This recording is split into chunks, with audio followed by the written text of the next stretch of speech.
ஏன் தள்ளுபடி பண்ணல? இதே மித்த 2 கவர்மெண்ட்டும் வந்துருந்துச்சுன்னா, நான் அதிமுககாரன் இப்பவும் சொல்றேன். நான் இதை மட்டும் நான் சொல்லலை.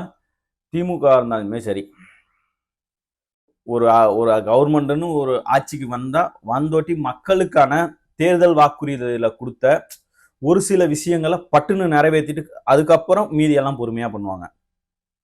200 யூனிட் மின்சாரம் ஃப்ரீன்னீங்க. 500 யூனிட்டுக்கு உள்ள வந்தா 200 யூனிட் ஃப்ரீ. அப்ப இனிமேல் என்ன பண்ண தெரியுமா? ஏசி ஓடிக்கிட்டே இருக்கா, 4 யூனிட் ஓடி இருந்துச்சா, இன்னைக்கு 4 யூனிட் போதும் ஆஃப் பண்ணு அப்படின்னு ஆஃப் பண்ணி வைக்கிறதா? இல்ல மிக்சி ஓடிக்கிட்டே இருக்குது, இன்னைக்கு 200 யூனிட்டுக்கு மேல போயிடும், டப்புன்னு ஆஃப் பண்ணு அப்படின்னு ஆஃப் பண்ணி வைக்கிறதா? இந்த மாசம் 500 யூனிட்டுக்கு மேல போயிரும்னு ஆஃப் பண்ணி வைக்கிறதா? என்ன sir? What bro, this is very wrong bro. அதுக்கப்புறம் சூப்பர் சிக்ஸ்லாம் சொன்னாரு. சரி, சூப்பர் சிக்ஸ் எல்லாம் இப்போ உங்களால கொடுக்க முடியுமா? வீட்டுக்கு கொடுக்குற சிலிண்டரே பெரும் தட்டுப்பாடா இருக்குது.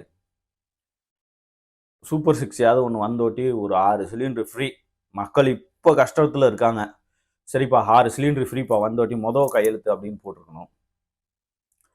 சிங்கப்பெண் அதிரடி படம்னு ஒன்று ஆரம்பிச்சிங்க.